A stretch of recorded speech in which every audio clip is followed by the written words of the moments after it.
Bonjour tout le monde, bienvenue à ce nouveau vidéo de TAW 2016 édition WWF 1988. Ça fait vraiment longtemps que j'ai pas fait un épisode sur la partie du WWF des années 80, Golden Age. D'ailleurs, avant qu'on commence tout ça, on va remettre... c'est pas ça que je veux faire. Le beau skin de 87. Ça, c'est un beau skin. Look at that. Et que c'est beau. Et voilà. Donc, c'est dans notre pay-per-view, c'est Brawl Fest. Ça fait quand même un bout de temps là, que j'ai fait mon vidéo. Fait que là, faut que je me remette à jour sur pas mal de trucs. Mais on va regarder le dernier épisode. On a fait Prime Time Wrestling qui a fait un A. Avec une promo du Match of Man contre Jake Roberts. On sait que ça, c'est le main event de notre prochain pay-per-view. Billy Jack Haynes a battu Lanny Savage par count-out. Sergeant Slaughter et Jim Duggan a battu Haku et Iron Mike Sharp. Slaughter et Haku vont s'affronter au pay-per-view pour le titre intercontinental. On a eu les Killer Bees qui ont battu Jeff Jarrett et Manny Fernandez. Coco Beware qui a battu Kamala. Et Hulk Hogan qui a battu Nikolai Volkov dans le main event. Ensuite de ça, on est allé en Northwest pour Superstars of Wrestling qui a fait un B, alors que Undertaker et Buzz Sawyer ont battu Butch Reed et Dynamite Kid. Undertaker et Dynamite Kid vont s'affronter au pay-per-view. Don Morocco a battu Keiji Muto et Bruce Beefcake a battu Michael Hayes par disqualification. Et Wrestling Challenge, on était au Japon alors que Jake Roberts a battu Bob Orton Jr., Black Bart a battu Outback Jack et les Fantastics ont battu Sika et l'Assassin. Maintenant, la carte de notre pay-per-view. On a pour le titre de champion du monde Randy Savage contre Jake Roberts. Ricky Steamboat et Arn Anderson affrontent Adrian Adonis et le Honky Tonk Man. Les Fantastics affrontent le Big Boys Club. Un Indian Strap match pour le titre intercontinental entre Haku et le Sergeant Slaughter. Bret Hart affronte Tito Santana. Billy Jack Haynes et les Killer Bees affrontent la Million Dollar Corporation de Ted DiBiase, Bossman et Lanny Savage. Bam Bam Bigelow affronte Kamala. Dynamite Kid contre Undertaker, ça va être le opener. Roddy Piper va affronter Greg Valentine avec Hardy Race et Abdullah the Butcher qui vont l'accompagner. Paul Roma va affronter Jacques Rougeau. On sait, blessure de Jim Powers. On peut pas faire notre championnat par équipe au pay-per-view, donc on va faire ça. Hulk Hogan et Sting vont affronter le Communist Party et Don Morocco va affronter King Kong Bundy. C'est une carte vraiment solide. Donc, juste avant que ça commence, m'assurer que tout est correct de ce côté-là. Brawl Fest dure 4 heures. Excellent. OK. À cette heure, qu'est-ce qui va changer? Qu'est-ce qui pourrait changer? Je pense que je sais pas. Là, comme il y en a qu'on commence un peu certains projets. Il y a eu, par exemple, je pense à Haku qu'on est en train vraiment de développer. Toutes les Rougeau Brothers, c'est quelque chose qui va gagner aussi. Là. Bret Hart, qui est un de nos gros projets aussi. Je pense que ça devrait être un bon pay-per-view. Voilà. Donc, on va avancer. Hey, c'est Giant A Stacks. Et je sais pas c'est qui. Paco Alonso. C'est un promoteur mexicain. Road Warrior Hawk est blessé. Lui, il est au Japon en ce moment. World Championship Wrestling, on fait un show alors que Kurt Hennig a battu Lex Luger dans le main event. Le Junkyard Dog a battu Rick Rude. Wendy Richter a fait un no contest avec Tracy Richards et Mike Graham a battu Denny Brown. Ça va pas l'air d'être un mauvais show du tout, ça. AWA, B-, Jerry Lawler a battu Greg Gagne dans un très bon match. Jerry Backwell a battu Jimmy Snuka et Dick Slater et Rip Oliver ont battu le futur. Ça, c'est Mike Miller et Kevin Watchholz, qui est le futur Prisoner Nails, c'est ça. OK. On regardera après le pay-per-view aussi. Bon, on fera une signature, probablement pour notre... on va avoir une possibilité, mais j'irai voir du côté de mes fédérations comme concurrentes s'il y a des lutteurs que je peux aller chercher. Je sais... Tu sais, c'est comme ça qu'on va y arriver, tu sais, en volant des lutteurs, comme on a fait. On y va... on va tout ajouter, tout le monde dans shortlist.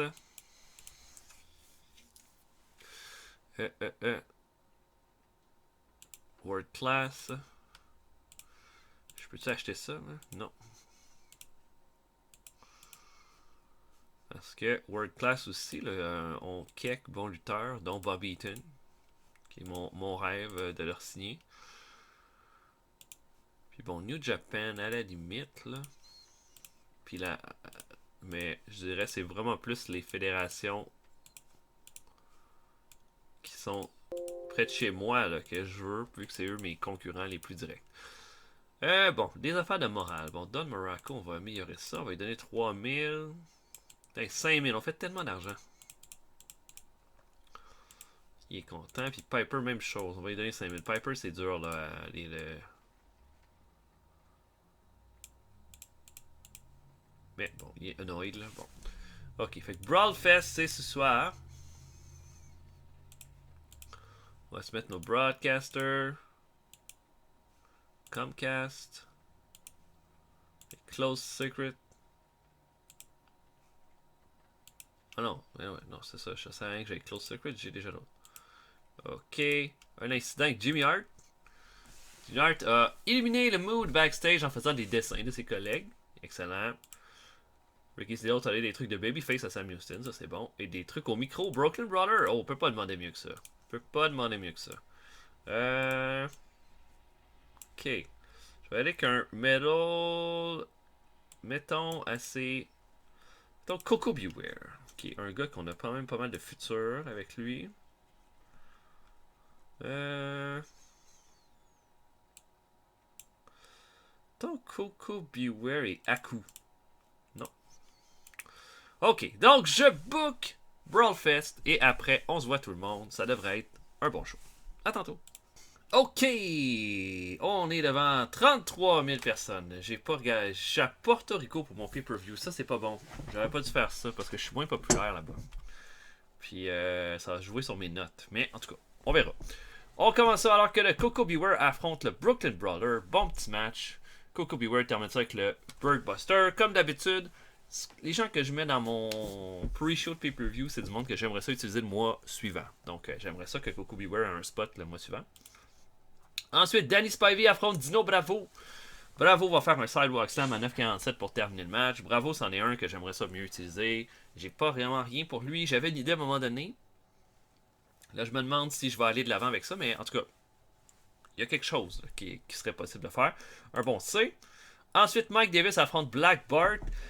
J'ai mis Black Bart parce que je trouve que dernièrement, j'ai trouvé qu'il faisait des bons combats. Donc, j'aimerais ça lui trouver quelque chose pour le mois prochain, en espérant que ça fonctionne. Mais il va affronter Mike Davis et le battre à 6 minutes 1 dans un squash match. Et ensuite, on a une bataille royale avec je sais plus combien de lutteurs, mais genre vraiment beaucoup. Comme je pense qu'il y en a 20 ou 25. Au final, qui va remporter? Ben, c'est Jim Duggan qui va gagner la bataille royale avec un Final Four entre Bob Orton Jr., Hillbilly Jim et Domination Smash. Bob Orton va être la dernière élimination et c'est Hillbilly Jim qui va avoir éliminé le plus de gens durant tout le match. Duggan, ben, il faut y trouver quelque chose. Donc, on va faire ça. Plein de lutteurs qui s'améliorent. On aime ça. On ouvre le show avec le match en Dynamite Kid et Undertaker. Un bon combat. Et là, on est vraiment dans ce que je voulais ou m'attendais pour un opener, c'est-à-dire un bon match. Dynamite Kid va tout donner. Là. Puis je pense que là-dessus, Dynamite Kid va vraiment tout donner contre Undertaker. Undertaker qui va continuer de jouer le phase-out, toujours zombie, invincible, tout ça. Et au final, Dynamite Kid va tenter plein de sauts de la troisième corde sur Undertaker pour le faire tomber. Et va réussir finalement à le faire. Va tenter un headbutt à la troisième corde, mais Undertaker va lever sa main, l'attraper par la gauche alors qu'il sautait, le lève du front chokeslam et termine le combat. On a un strong start pour le Brawl Fest et moi je suis très content. Tout le monde s'améliore dans ça. Et voilà. Bien content. Undertaker l'emporte. On a ensuite combat par équipe Arn Anderson et Ricky Steamboat contre Adrian Adonis et le Honky Tonk Man. Bon combat entre les deux lutteurs. Un A, ça aurait été vraiment idéal, mais dans dans le setup actuel, c'est vraiment bon. Et mon Dieu, c'est les heels. Les heels, alors que Anderson et Steamboat essayent de mettre de l'ordre dans la WWF à cause que Honky Tonk Man et Adonis là, sont complètement...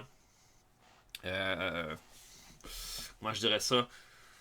Adonis et Honky Tonk Man font ce qu'ils veulent. Arn Anderson et Steamboat vont se faire avoir alors que Honky Tonk Man va tenter de donner la guitare à Adonis pour qu'il fasse pour qu'il frappe Steamboat. Arn Anderson va arriver, il va voler ça. Et puis ça va permettre à Adonis de faire un low blow à Ricky Steamboat alors que l'arbitre ne voit pas et de faire le pin avec le pied dans les cordes. Et c'est comme ça qu'on va faire ça. Je pense encore que Adonis est un top là. Il fait toujours des bonnes performances. Steamboat clairement toujours au-dessus. Là, je pense qu'il a été très over toute l'année. Il faut qu'il en redonne à certains lutteurs. Donc, Honky Tonk Man a bien fait tout dernièrement. Donc, voilà. Un B+, pour ce combat-là et les Heels l'emportent. Un combat de Bam Bam Bigelow et Kamala, les anciens partenaires. Un gros brawl entre les deux lutteurs. Au final, Bam Bam Bigelow va faire un powerbomb au gigantesque Kamala et va l'emporter. Grosse victoire pour Bigelow, une grosse victoire en pay-per-view.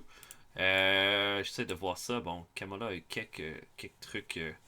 Son stamina, inconsistency, mais c'est au final un bon combat. Et pour Bigelow, ben, ça va être il va y avoir de la suite par rapport à ça. Et voilà, un B-. Une promo de Hulk Hogan et de Sting là, qui se préparent pour affronter le Communist Party bientôt. Et Hulk Hogan dit que il a cherché longtemps pour trouver quelqu'un qui partageait exactement les mêmes valeurs que lui pour défendre l'Amérique. Puis ce soir, c'est le test ultime parce que Sting, le jeune Sting, va être avec lui pour affronter le Communist Party. Ceux qui sont là pour nous enlever notre beau pays. Et je peux pas vraiment mieux demander parce que Sting va gagner beaucoup de ça. Puis on va en faire rapidement une vedette. Parce que c'est ça qu'on a fait avec le Bossman, c'est ça qu'on a fait avec Undertaker. C'est rare qu'on l'a fait avec des faces. Ça a toujours été avec des heels. Là, on va vraiment être en mesure de développer Sting rapidement, je suis certain. Donc un A. Haku affronte le Sergeant Slaughter dans un combat... dans un Indian Strap Match. Donc le but, c'est de trader son adversaire puis de toucher les 4 coins du ring. Et on va avoir un gros brawl entre les deux lutteurs.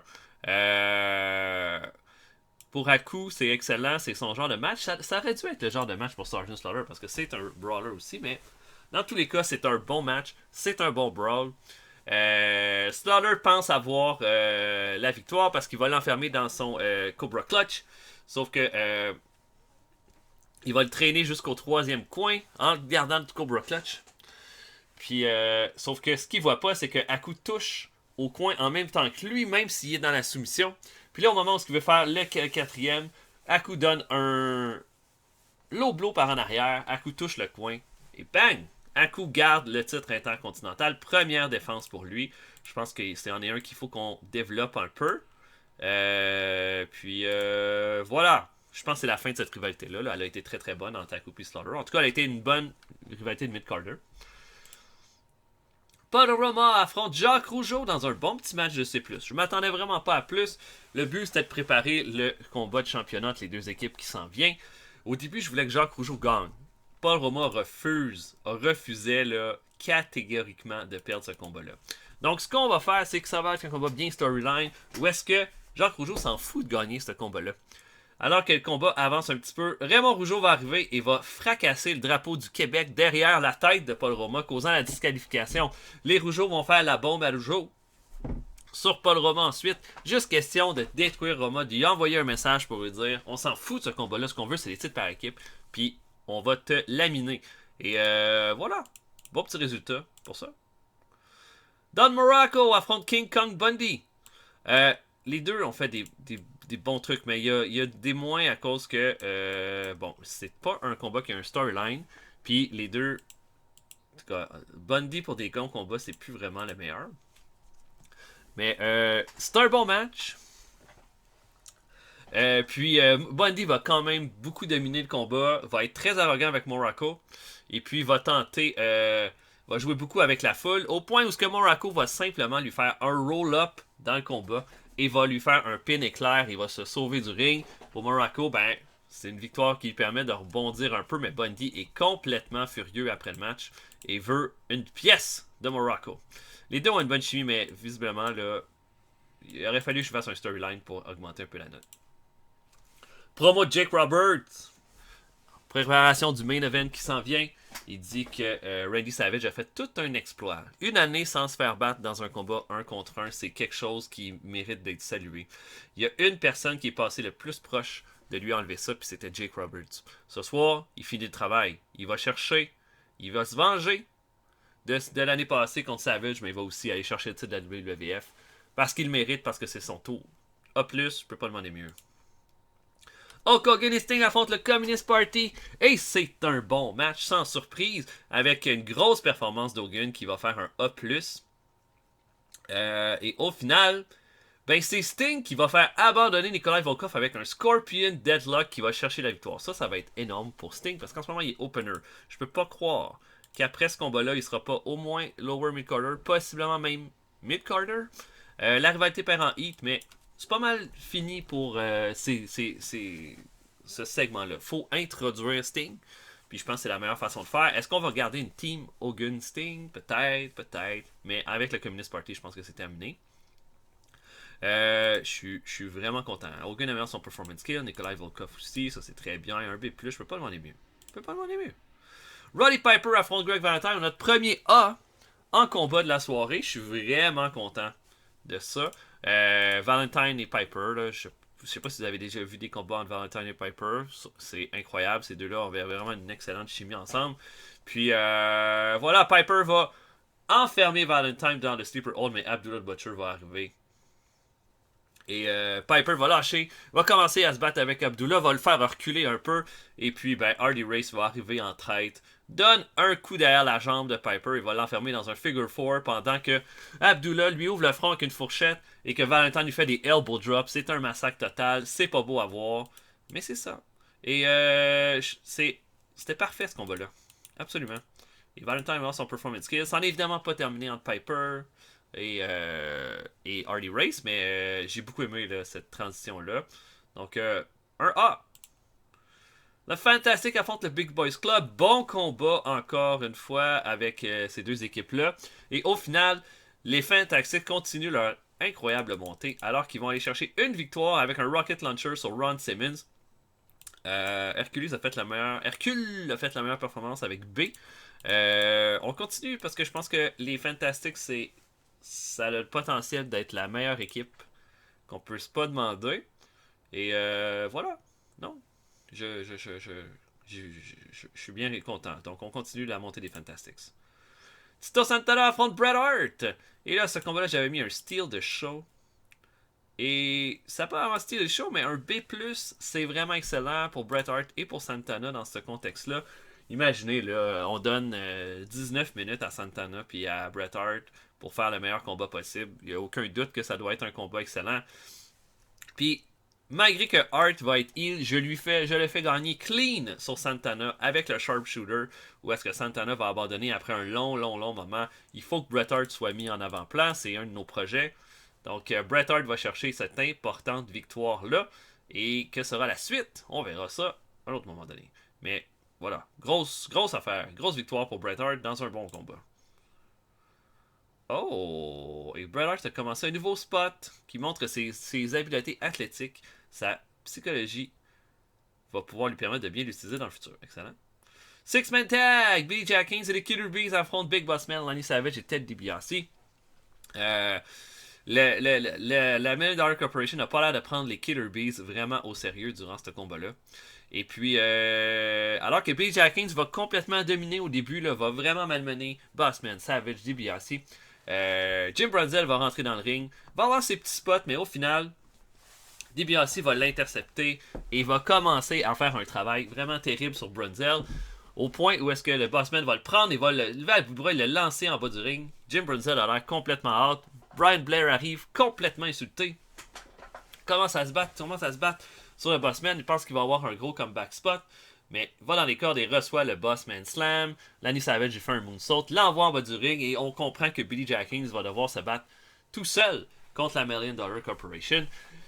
Billy Jack Haynes fait ce qu'il peut. Il va avoir plein de proches. Il va passer proche de l'enfermer parce qu'il va faire son full Nelson à Lenny Savage. Mais DiBiase va le briser et là, ça va être une grosse séquence de domination.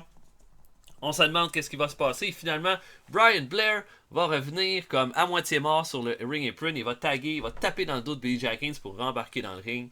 Mais c'est pas une bonne idée. Parce que même s'il fait un beau comeback, il est bien courageux, DiBiase l'enforme dans Million Dollar Dream et le combat se termine comme ça.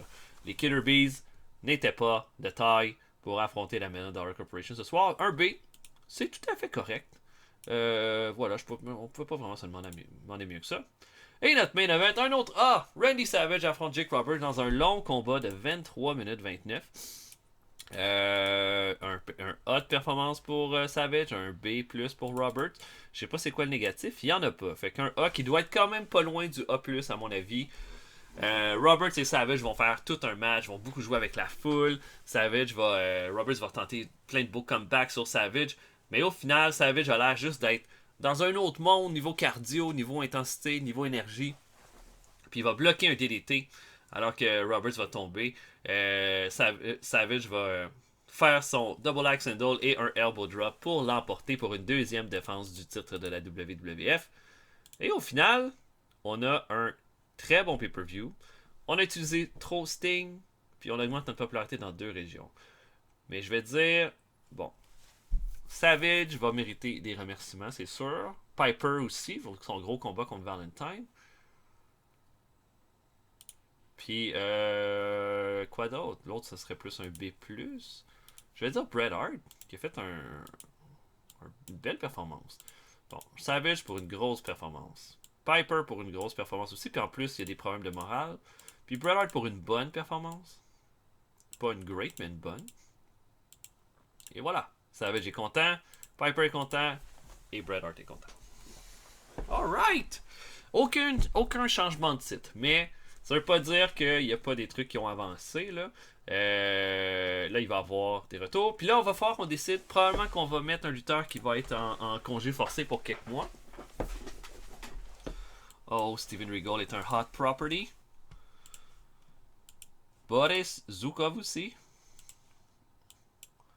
Et Broadfest qui a été des reviews fantastiques. On a fait beaucoup moins de profit parce que on n'est pas allé. On a fait notre pay-per-view à Puerto Rico. On l'a pas fait dans un autre endroit. Je me demande même si on avait fait ça ailleurs qu'à Puerto Rico, si on n'aurait pas eu un show vraiment mieux là. Ouais. En tout cas, .71 c'est quand même vraiment bon. Puis c'était un très bon show. Puis c'est le fun, un pay-per-view ailleurs une fois de temps en temps. Jim Neidhart revient. Ultimo Dragon a quitté la NJPW. La One Man Gang a reçu une offre. Hulk Hogan dit qu'Abdullah the Butcher devrait apprendre à faire du selling. Ouais, ok. Randy Savage dit que Raymond Rougeau connaît pas avec les fans. Daniel Marquette dit que Bobby Fulton connaît pas avec les fans. Et Kamala dit que Keiji Muto va être une vedette. Et ça, je suis vraiment d'accord. Jim Neidhart est de retour. Vous vous doutez, j'imagine, où est-ce qu'on va s'en aller avec ça. Et, ok. Donc, là, on va regarder. Est-ce qu'on peut signer quelqu'un? Donc, on va dans les I.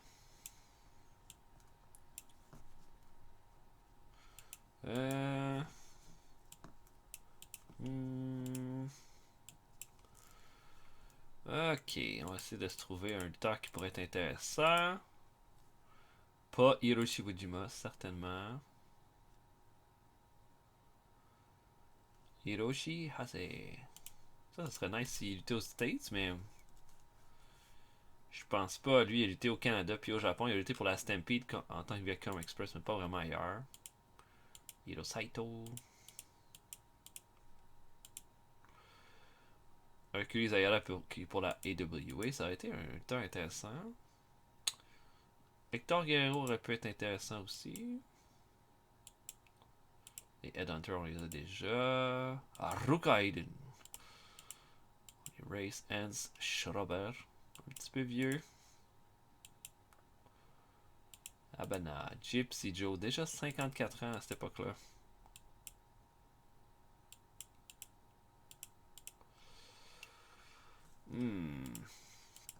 Je cherchais plus un lutteur pour mon développement que pour qu'importe quoi d'autre. Pas pour le main roster, je pense pas.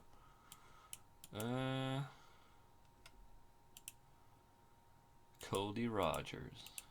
Chez le Poisson. George Wells, George Takano. George South, on l'a déjà dans notre partie de ECW, mais c'est un bon lutteur. Ok, on pourrait considérer George.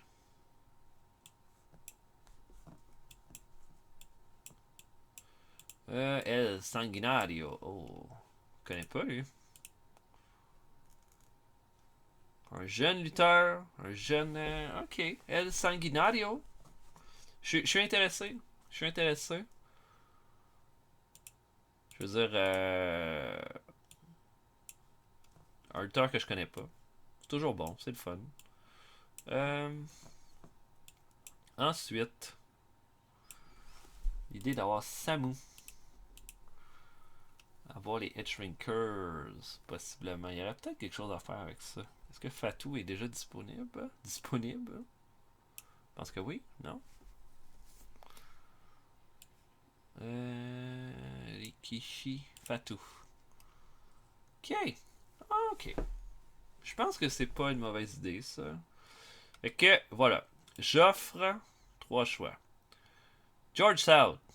George South, ce sera jamais une vedette, mais c'est un gars qui a du potentiel, puis qui peut être un bon lutteur. Je pense peut-être même qu'il pourrait avoir la meilleure carrière possible avec nous en ce moment. Puis voilà. Possiblement. Fait que George South. L'autre choix, on y va avec un lutteur complètement inconnu, El Sanguinario, que je ne connais pas du tout. Mais je check ça. Bon, il est average, mais il est très jeune, fait qu'il est. Et il va s'appeler, et c'est ça, El Sanguinario. Peut-être aussi, vu qu'on est en train d'amener comme quelques luchadors, il pourrait bien fitter avec notre roster. Sinon, on y va avec des sure shots. Donc, Samu et Rikishi Fatou, que je mettrais dans mon développement pour créer une équipe des Edgerinkers. Fait que je vous donne le choix entre ces trois-là. Maintenant, on va faire un automatic push à tout le monde. Je sais pas ce qui va changer vraiment. Je vois Undertaker. Et là, Aku a monté de Mid-Carter à ça. Sinon, un des Demolition. Valentine. Tommy Rogers et Bobby Fulton sont rendus des Upper Mid-Carter. Ça, c'est cool. Puis, il y en a peut-être qui ont baissé, là. Je pense à... Non, ça, c'était tout déjà là.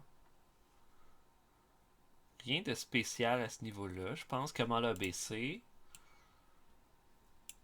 Au niveau du reste. On a eu des gars qui ont été comme Danny Spivey a monté. Le reste, je sais pas trop. Fait que là, on a Tom McGee, Brooklyn Dollar, Mike Davis comme lutteur comme ça. Ok. On va regarder à cette heure. Bon. On va regarder qui qu'on pourrait amener. Mais j'ai pas tant le goût d'amener mais un champion. T'sais, par exemple, je veux pas amener Pillman, mais je pourrais amener Vader, Horowitz, Tenta ou Regal. Non, pas Regal parce que Regal est champion par équipe. Fait que je dirais soit. Fait que je vous donne le choix. Vader, Horowitz ou John Tenta qui pourrait intégrer notre roster. Ça va être des longs projets là, de toute façon si Vader rentre puis des choses comme ça. Ça veut pas dire qu'il va avoir un gros push, mettons comme The Undertaker pour commencer. Je pense pas qu'on va être là-dedans. Là. Mais voilà, je vous donne le choix. Donc pour le lutteur qu'on va signer, puis pour le lutteur qu'on va intégrer à notre roster. Voilà! J'espère que vous avez apprécié tout le monde. On va se voir pour un prochain épisode bientôt. Et je vais vous souhaiter à tous une bonne journée. Salut tout le monde, à la prochaine.